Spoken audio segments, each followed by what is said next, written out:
The raw, unyielding dramatic tension from September 10th is now the fertile ground upon which we will build an even more explosive episode for September 17, 2025. As a seasoned director and an acclaimed writer, I will craft a narrative that doesn't just pick up the threads, but twists them into a Gordian knot of peril, deception, and heart-wrenching consequence. This is a deep dive into the immediate aftermath, an unrelenting exploration of the spiraling chaos that now consumes Weatherfield. Every single detail from your previous input, meticulously remembered, will be magnified, intensified, and propelled forward with a relentless, cinematic force. We will witness the shattering fallout, the desperate measures, and the terrifying revelations that threaten to utterly dismantle the lives of our beloved, and beleaguered, characters. Expect an opening that plunges the audience directly into the maelstrom, a script that pulses with adrenaline, drips with despair, and shimmers with the dangerous glint of impending doom. The emotional stakes will be impossibly high, the betrayals unforgivable, and the path to redemption, if it exists at all, obscured by shadows thicker than the Manchester fog. Prepare for an immersive, sprawling, and utterly gripping episode, rich with internal turmoil and external threats, designed to leave the audience breathless, horrified, and utterly compelled to return for September 18th. The narrative will be seamless, the character motivations laid bare, and the twists designed to shock even the most jaded viewer. Here is the compelling, emotionally charged, and utterly gripping episode of Coronation Street, airing September 17, 2025. The hospital's imposing silhouette looms against a bruised, moonless sky. The rain, a relentless character in Weatherfield's unfolding tragedy, continues its mournful drumming against the windows, each drop a tiny, insistent echo of the tears shed within. But tonight, the atmosphere is not just one of sorrow, it's permeated by a chilling sense of siege, a palpable tension that hums through the very air. A single, stark police cruiser is parked haphazardly near the main entrance, its blue and red lights flashing a slow, hypnotic rhythm, painting the wet tarmac with fleeting, ominous hues. The scene is not just a place of healing, but a fortress breached, a sanctuary violated. The air itself feels heavy, charged with unspoken fears, with the lingering scent of despair and the metallic tang of betrayal. Every shadow seems to conceal a threat, every distant siren a harbinger of further misfortune. Weatherfield, once a bastion of everyday life, has become a battlefield, and its residents, unwitting combatants in a war waged by shadows and lies. The insistent, mechanical beep, beep, beep of the heart monitor is now a maddening, relentless drumbeat, counting out the fragile moments of Tyrone Dobbs, 40s, still unconscious, a ghost of his former self, existence. Fizz Stape sits by his bedside, no longer merely distraught, but radiating a terrifyingly cold, focused intensity. Her eyes, once brimming with tears, are now dry, hard, and fixed with a singular, unwavering purpose. She clutches Tyrone's hand, her grip almost painful, as if she could physically will him back to consciousness, back to the life that has been so cruelly stolen. Evelyn Plummer stands sentinel by the window, her gaze sweeping over the rain-swept streets below, as if she could physically conjure justice from the churning darkness. Hope and Ruby huddled together on a visitor's sofa, their silent sobs a constant, heart-wrenching counterpoint to the sterile hum of medical machinery. They cling to each other, two young saplings banding under the force of an unthinkable storm, their innocence shattered by the harsh realities of adult cruelty. Dr. Amy Barlow, 20s, her usual composure now tinged with a visible exhaustion, enters, her expression grim. She carries a folder, its contents seemingly heavy with further devastating news. Fizz's head snaps up, her eyes narrowing, no longer pleading, but demanding. What now, doctor? More platitudes? More visions? Or do you finally have some real news for us? Something that actually offers hope? Amy hesitates, sensing the volatile atmosphere in the room. She glances at Evelyn, then at the two terrified girls, clearly struggling with the words she has to deliver. Fizz, we've run the latest scans. There's been no change in Tyrone's spinal cord injury. And we're seeing some early signs of complications. Organ failure is a risk, given the severity of the initial trauma. He's stable, for now, but it's a very delicate balance. We need to prepare you, and the family, for the possibility that he may not. Fizz's eyes blaze. She stands abruptly, pushing her chair back with a screech that echoes through the quiet room. Her face, a mask of grief moments ago, now contorts with a raw, primal outrage. No. Don't you dare finish that sentence, doctor. He will fight. He will come back to us. And those monsters who did this to him. They will pay. I swear to God, they will pay for every single ounce of pain they have inflicted. I don't care what it takes, I will find them, and I will see them suffer. Her hands clench into fists, trembling violently. Evelyn steps forward, placing a comforting, albeit firm, hand on Fizz's shoulder, her own eyes burning with a shared, unwavering commitment to vengeance. She's right. No one gets away with this. Not in our Weatherfield. We will turn this street upside down if we have to. The camera focuses on Fizz's face, a terrifying tableau of maternal rage and wifely devotion.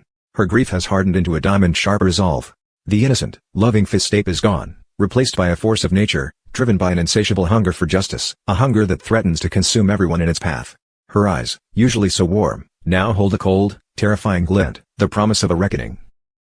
A stark, utilitarian room. The air is thick with the metallic scent of stale coffee and desperation. Abby Webster sits hunched at a metal table, handcuffed, her face pale and tear-streaked. Her hair is disheveled, her clothes rumpled. Every trace of her usual vibrant energy has been leached away, replaced by a hollow-eyed resignation. Her worst nightmares have materialized with terrifying speed. Across from her, Detective Kit Green, 30s, sharp, unyielding, his face a mask of determined focus, watches her with an intensity that seems to bore into her very soul. He sips his lukewarm coffee, his gaze never leaving her. The weight of her lies, her complicity, presses down on her with suffocating force. So, Ms. Webster. Let's try this again, shall we? You provided an alibi for Carl Webster.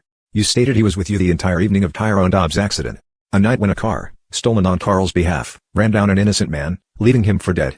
Now, we have evidence, compelling evidence, that directly contradicts your statement. So, I'm going to give you one last chance. Tell us the truth. The whole truth. About Carl. About the car. About everything. Or you will be charged with perverting the course of justice, aiding and abetting, and accessory to grievous bodily harm. And believe me, Ms. Webster, those are charges that will land you in prison for a very, very long time. Abby shudders, a cold tremor running through her. She looks up, her eyes pleading, desperate, but meeting only the unwavering gaze of the detective. The implications of her silence, the catastrophic ruin of her life, suddenly become horrifyingly clear. Her mind races, desperately trying to find a way out. But there is none. She is trapped, irrevocably. I can't. I was scared. He told me. He said if I didn't. He told you what, Ms. Webster? He threatened you? He coerced you? Or were you simply so blinded by your affair with him, your husband's half-brother, that you willingly became complicit in covering up a crime that has shattered a family? Which is it, Abby? Because your continued silence will only dig you a deeper grave. The mention of the affair, spoken with such cold, clinical precision, makes Abby flinch as if physically struck. The shame, the guilt, the raw humiliation of her betrayal, now laid bare for the police to dissect, is almost unbearable. Her carefully constructed world, already in fragments, is now being systematically dismantled, piece by agonizing piece. Suddenly, the door opens. Carla Connor, 40s, looking surprisingly composed, but her eyes are sharp, analytical, and filled with a steely disappointment, enters, accompanied by a duty solicitor. She walks directly to Abby, her gaze unwavering, a silent judgment in her eyes. Abby. I'm here. Kevin asked me to come. He wants to know the truth. All of it. No more lies. Abby looks at Carla, her oldest friend, the woman who has stood by her through so much, and sees only profound disappointment. The last shred of her dignity evaporates. The realization that Kevin, her husband, sent Carla, his confidant, to extract the truth, shatters her utterly. There is no going back. No more protecting Carl. No more protecting herself. The moral weight of her actions, the destruction she has wrought, descends upon her with the force of a tidal wave. He burned the car. Carl. He set it on fire. After Brody and Dylan left it. He must have gone back for it. And then he hit Tyrone. He must have. And he made me say he was with me. He threatened me, Carla. He said he'd tell Kevin everything if I didn't. And he knew about the affair. Her voice breaks down into raw, uncontrollable sobs, her body shaking violently. The confession, ripped from her soul, hangs heavy in the air, a chilling indictment of Carl Webster's depravity. Detective Green's expression remains impassive, but a flicker of grim satisfaction passes through his eyes. He has his confession. Carla looks at Abby with a mixture of pity and revulsion, then at Detective Green, a silent confirmation passing between them. The truth, ugly and devastating, has finally come to light. Detective Green sits at his desk, staring at a whiteboard covered with names, dates, and forensic sketches. The pieces are finally falling into place. A knock at the door. Kevin Webster, 50s, his face drawn, hollowed out by betrayal and grief, enters, accompanied by his solicitor. He looks utterly spent, a shadow of his former self. His eyes are red-rimmed, his shoulders slumped. Detective. Is it true? About Abby? About Carl? Detective Green nods slowly, grimly. He gestures for Kevin to sit. Yes, Mr. Webster. Abby Webster has just made a full confession. Carl Webster was indeed involved in Tyrone Dobbs' hit and run. He was the one driving the car. He subsequently attempted to destroy evidence by setting the vehicle on fire. And your wife, Abby, provided a false alibi under duress and complicity. We now have enough to formally charge Carl Webster with aggravated assault, hit and run, destruction of evidence, and perverting the course of justice. And Abby Webster will be charged with perverting the course of justice and conspiracy to obstruct justice. Kevin's face crumples. The words hit him like a physical blow, each one a hammer strike to his already shattered heart. He knew it, he suspected it, but hearing it confirmed with such cold, brutal finality is still an unbearable shock. The two people closest to him, his wife and his brother, now linked in a horrifying web of crime and deceit. His world has not just crumbled, it has been atomized. My brother. He did this? To Tyrone? To me? To our family? How could he? Detective Green. Mr. Webster, some people are simply capable of unspeakable acts. Carl Webster is one of them. We're working on locating him now. We believe he's aware we're closing in. Kevin slowly raises his head, his eyes, once filled with despair, now burning with a cold, terrifying fury. The quiet, gentle mechanic has been replaced by a man consumed by a vengeful fire. His grief for Tyrone, his betrayal by Abby, and the monstrous revelation about Carl coalesce into a singular, unwavering resolve. Find him, detective. Find Carl. And when you do, tell him he has hell to pay. I'll make sure of it. The camera lingers on Kevin's face, a powerful portrayal of a man pushed to his absolute breaking point, now seeking a raw, unforgiving justice. The gentle giant has awakened, and his wrath will be a force to be reckoned with. A cavernous, echoing space, filled with shadows and the pervasive smell of damp concrete and decay. Dust mote stands in the solitary shaft of moonlight filtering through a grimy skylight. Carl Webster, 40s, frantic, disheveled, a hunted animal, paces nervously, his mobile phone pressed to his ear. His usual slick demeanor has completely dissolved, replaced by a raw, naked panic. Sweat glistens on his forehead. He's been here for hours, hiding, waiting, his nerves frayed to breaking point. Debbie, you have to help me. They know. The police know everything. Abby broke. She told them. They're coming for me. You have to get me out of here. A flight, a boat, anything. Just get me away from Weatherfield. On the other end of the line, Debbie Webster, 50s, cool, calm, but her voice is laced with a chilling, calculated malice, is in a completely different environment, her luxurious apartment, a glass of expensive wine in her hand. She looks utterly unconcerned by Carl's frantic pleas. Oh, Carl. My dear, stupid brother. Did you honestly think I was going to help you after everything? After you jeopardized my business, my reputation, my entire future with your pathetic little affair and your monstrous recklessness? You used Abby, you betrayed Kevin, and you left Tyrone for dead. You're a cancer, Carl. A festering wound on this family. And now, you're finally going to get what you deserve. Carl freezes, his blood running cold. He stares at the phone in his hand, a dawning horror in his eyes. Debbie? What are you saying? You set me up? Let's just say I facilitated justice, Carl. I called Detective Green. Provided him with all the necessary nudges. I told him about the car, about your unusual behavior, about the hotel room. Everything. Consider it a purge. A cleansing of the rotten elements from our family tree. I'm simply protecting my own interests, dear brother. Something you clearly never understood. Goodbye, Carl. Enjoy your new accommodations. Debbie hangs up, a triumphant, chilling smile playing on her lips. She sips her wine, utterly unburdened. Carl stares at his phone, the dial tone a death knell. He's been utterly betrayed by his own flesh and blood. The shock, the horror, the profound sense of abandonment washes over him, momentarily paralyzing him. He looks around the desolate warehouse, the shadows seeming to deepen, to coil around him like predatory snakes. Suddenly, the heavy metal door to the warehouse is slammed open with a resounding crash that reverberates through the cavernous space. Detective Green stands there, flanked by multiple armed police officers, their flashlights cutting through the gloom, their weapons raised. Carl Webster. Don't move. You're under arrest. Carl's eyes dart wildly around, like a cornered rat. He sees no escape. The realization hits him with brutal force. Debbie didn't just betray him, she orchestrated his capture. His own sister delivered him into the hands of the law. His gaze lands on a rusty, abandoned forklift in the corner, its tines dull and stained. A flicker of a desperate, deranged idea sparks in his eyes. He is not going to go down without a fight, not without one last, desperate act of defiance. You won't take me. You won't. He lunges, not towards the door, but towards the forklift, his movements erratic, fueled by a terrifying cocktail of panic and madness. The police officers immediately move to intercept him. A scene of frantic, rain-soaked chaos. The narrow ginnels behind the Rovers return our labyrinth of darkness and flickering shadows. Becky Swain, 40s, her clothes torn, her face bruised and cut, but her eyes burning with a desperate resolve, is running, stumbling, driven by a singular, consuming purpose, to find Lisa. She's escaped her captors, but at a terrible cost, a desperate struggle leaving her with visible injuries.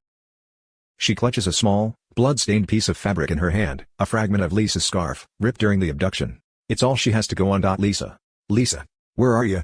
Where did they take you? She hears distant shouting, the muffled thud of footsteps. The drug gang is close, hunting her. But she ignores them, her focus entirely on Lisa. Her heart pounds with a terrifying mixture of guilt and renewed, desperate love. She sees a faint glow of light from around a corner, and she turns, hope flickering in her chest. Instead of Lisa, she slams directly into an unexpected figure, Carla Connor, 40s, now out of the hospital, having heard the devastating news from Abby, her face etched with a mix of fury and despair, who is herself rushing through the ginnels, looking for someone. She's just been to the police station, the raw confession of Abby ringing in her ears. They collide with brutal force, both stumbling, nearly falling in the slick rain. Becky? You're alive? What in God's name? Carla. You have to help me. They've taken Lisa Costello's gang. They have her. We have to find her. Now. Before Carla can fully comprehend the bewildering, impossible reality of Becky's sudden reappearance and her terrifying plea, a series of rapid-fire gunshots ring out from the direction of the abandoned warehouse, echoing eerily through the rain-soaked night. The sound is deafening, shocking, utterly alien to the familiar sounds of Weatherfield. The Ginnells are plunged into a horrifying silence, broken only by the incessant drumming of rain and the rapid, pounding beats of their own terrified hearts. Becky and Carla freeze, their eyes wide with a shared, profound terror. They look at each other, then in the direction of the gunshots, the implications horrifying and immediate. Gunshots? In Weatherfield? Oh my God, what's happening? No, it can't be. Carl, before they can process the horror, two figures, silhouetted against the distant streetlights, burst into the Ginnell, running wildly. They are Dylan Wilson, 16, terrified, disoriented, and Brody Michaelis. Brody stumbles, gasping for air, his face ashen, his eyes wide with shock and pain. Brody. You're hit. Oh my God, you're hit. Brody collapses to the ground, a guttural groan escaping his lips, clutching his bleeding wound. Dylan falls to his knees beside him, frantic, his hands shaking as he tries to stem the flow of blood. Becky and Carla stare in horror at the unfolding scene, their minds struggling to process the rapid, violent escalation of events. The gunshots, the wounded teenager, the sheer, unimaginable brutality. It was Carl. He went crazy. He got in the forklift. He shot Brody. He shot him. He just started shooting. The words hang in the air, cold, brutal, utterly damning. Carl Webster, not just a hit-and-run driver, not just a betrayer, but now a violent, desperate murderer. The revelation is a catastrophic bombshell, ripping through the already fragile fabric of their reality. Becky looks from the bleeding Brody to Carla, then back to the direction of the gunshots, a chilling understanding dawning in her eyes. The drug gang, Costello, Lisa's abduction, Carl's violence, Tyrone's broken body, it's all converging into a single, terrifying maelstrom, threatening to consume them all. The camera pans slowly, lingering on Brody's pale, bloodied face, then on Dylan's tear-streaked, terrified expression, then on Becky and Carla's faces, etched with a shared, profound horror. Weatherfield, once a symbol of resilient community, has descended into a nightmare of unimaginable proportions. The sound of distant sirens grows louder, closer, a stark warning of the chaos that has now truly enveloped their street. This episode for September 17, 2025, is designed to be a relentless onslaught of escalating crises. We move from the emotional devastation of Tyrone's condition and Abby's confession to the shocking, violent climax of Carl's desperate, murderous rampage and the terrifying reveal of Lisa's abduction. Key elements are magnified,